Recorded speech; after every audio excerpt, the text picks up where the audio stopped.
The fourth one is, sanctions and accountability against communist China and its officials. Now, this is exactly what you were mentioning, Roy. Is about the small amount of CCP members who are actually pulling the strings.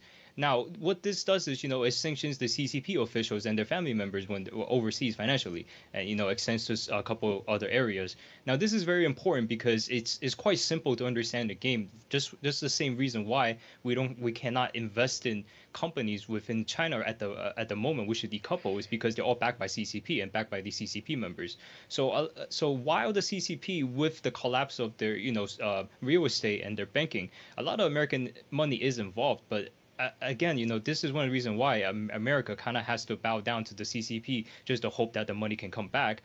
But they have to understand that the money is not going to come back because it's already been stolen by these kleptocrats. So what can you really do? You have to sanction them. I mean, you just have to take down the CCP, and this is what the sanction does, and that's what the sanction kind of kind of pushes the direction into. And I think this is also very interesting as well. It's just understanding how to take down the CCP, right? Is that there's only so many families within the CCP that's pulling the strings.